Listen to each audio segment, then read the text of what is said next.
crash course video. So let's talk about the history of religion and the First Amendment. After World War II, religion was on the rise. The first round of these cases related to the separation of church and state started in the 1940s. After that, the Supreme Court decided that the First Amendment would be applied to the states as well as the federal government. Groups like the ACLU, Americans United for Separation of Church and State, and the American Jewish Congress started bringing church-related cases to the Supreme Court. By the 1980s, church-related cases were occurring constantly. Between the 1970s and the 1980s, the Supreme Court heard more church-related cases than it did from 1790 to 1940. This was a high point for religious liberalism in the U.S. So let's talk about the First Amendment. Under the Establishment Clause, the government decided that Congress shall make no law respecting an establishment of religion or prohibiting the free exercise thereof or abiding the freedom of speech, and so on. The Free Exercise Clause gives American people the right to practice religion freely. It protects religious expression, opinion, and practice. Free exercise suggests that citizens can be exempt from certain laws if the law violates their religious beliefs. This is what led to so many different interpretations of the First Amendment regarding the right to be exempt from religious purposes. Okay, so let's talk about a more recent act that has been passed. The RLUIPA, which stands for Religious Land Use and Institutionalized Persons Act, which was passed in 2000, prohibits zoning and landmarking laws that substantially burden the religious exercise of churches or other religious assemblies or institutions. Under the RLUIPA, the government may not treat churches or other religious assemblies on less than equal terms with non-religious assemblies. They may not discriminate against any assemblies or institutions based on religion or religious denomination. They may not exclude religious assemblies from jurisdiction, nor may they unreasonably limit religious assemblies, institutions, or structures within a jurisdiction. So let's talk about a case that falls under the RLUIPA Act of 2000. In Holtz versus Hobbs in 2015, Gregory Holt was an inmate at the Arkansas Department of Corrections. This inmate was a practicing Salafi Muslim, and he wanted to grow a beard for religious purposes. Under the Department of Corrections laws, they prohibited people from growing beards for safety hazards. So they denied Holt this right to practice his religion freely in prison. Holt sued them, and in the district court, they decided that Holt would not be exempt from grooming. Then he appealed to the Supreme Court, where the Supreme Court decided that his RLUIPA rights were violated. He should be able to practice his religion freely in prison. Okay, let's move on to the mystery document. Gentlemen, the affectionate sentiments of esteem, approbation, which you are so good as to express towards me on behalf of the Danbury Baptist Association give me the highest satisfaction. My duties dictate a faithful and zealous pursuit of interests of my constituents, and in portion as they are persuaded of my fidelity to those duties, the discharge of them becomes more and more pleasing.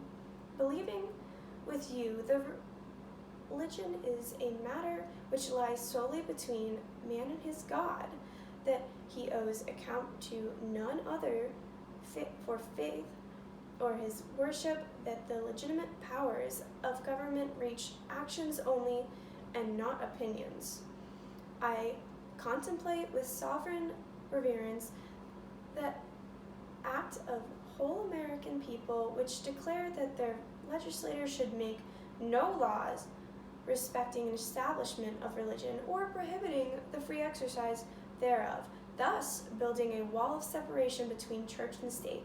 Adhering to this expression of the supreme will of the nation in behalf of the rights of the conscience, I see with the sincere satisfaction the progress of those sentiments which tend to restore the man all his natural rights, convinced he has no natural right in opposition to his social duties. I reciprocate your kind prayer for the protection and blessing of the common Father and Creator of man, and tender you for yourselves, your religious association, assurances of my high respect and esteem. That's a tricky one. I think it's a letter to the Danbury Association. In 1802, Thomas Jefferson wrote this letter to the Danbury Baptist Church, hoping that this would reinforce the idea of separation of church and state. Fun fact, the original saying, wall of separation, was not said by Thomas Jefferson. It was actually said by Roger Williams in 1635. Moving on, let's talk about why there are so many different interpretations of the First Amendment. Here's a quote from the Freedom Forum Institute. The First Amendment says nothing about separation of church and state, or of a wall of separation between church and state. This is an interesting point, but clearly Thomas Jefferson would disagree with this statement. In 1771, when the First Amendment was first adopted, the Establishment Clause only applied to the federal government, which is why the states caused a ruckus over the First Amendment being applied to them. In the 1830s, states started disestablishing religion from government by creating religious liberties in states. By the 20th century, the Establishment Clause was applied to the states through the 14th Amendment. Now, let's talk about someone who has a great history with religion in the U.S. Billy Graham. Some call him the Protestant Pope. He was an evangelical Christian that was very powerful in the 1950s through the 1990s. His teachings mixed the line of church and state, but that was not his intentions. He started this idea of the Second Great Awakening after World War II. Because of World War II and Vietnam, Billy Graham was able to reinforce religion in the U.S. He even gained significant power by getting involved in politics. Billy Graham made frequent visits to the White House, even advising Nixon on bombing Vietnam and allowing Nixon to campaign at his crusades. Billy Graham played a tremendous role in shaping religion in the U.S. in the 50s through the 90s. So let's go on to some cases regarding the First Amendment. So one of the most well-known cases is Lemon v. Kurtzman. In 1968, Pennsylvania passed a law providing funding for non-public elementary and secondary school teachers, salaries, textbooks, and instrumental materials for secular subjects. In 1969, Rhode Island provided state funding for non-public elementary schools in a form of supplementing 15% of teachers' annual salaries.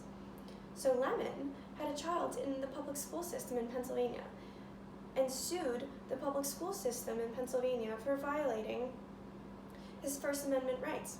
Pennsylvania dismissed his case.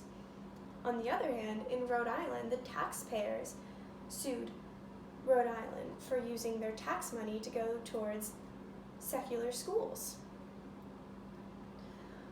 The district court ruled in favor of the taxpayers. After this, Lemon appealed to the Supreme Court, which ruled in favor of Lemon. From then on, the money would not go towards religious schools. This case led to the Lemon test. Here are the 3 prongs of the Lemon test. Under the Lemon test, the government essentially violates the Establishment Clause if the government has significant non-secular purpose, advances or inhibits religion, or there is an excessive amount of entanglement. So let's talk about the Supreme Court for a second, just so you have an understanding of who these justices are. So the majority of Supreme Court justices are Catholic. 6 out of the 9 Supreme Court justices have a Catholic background. 3 currently practice Judaism, 5 currently practice Catholicism, 1 currently practices Christianity. Specifically, he's an Episcopalian. None are considered non-affiliated or atheists. So now you know a little bit more about our Supreme Court justices. So let's talk about a case that happened in 1962.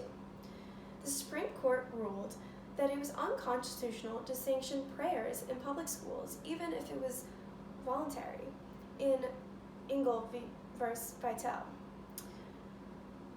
The majority opinion stated that it was inappropriate for a government-funded place, like public schools, to be able to endorse a specific religion since there are so many different religious beliefs in the U.S.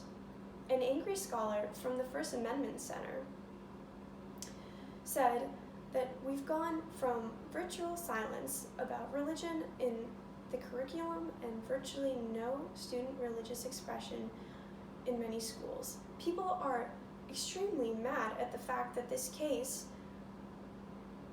denied teachers the right to host a voluntary prayer session before school. People are arguing that public school teachers and staff are not violating the Establishment Clause by fostering religious beliefs, and that they are protected under the Freedom, Speech, and Free Exercise Clause. There has been a rise to cases related to prayer in school. Even one of our Supreme Court justices, Brett Kavanaugh, openly disagreed with the Supreme Court decision that public schools should not impose prayer on children.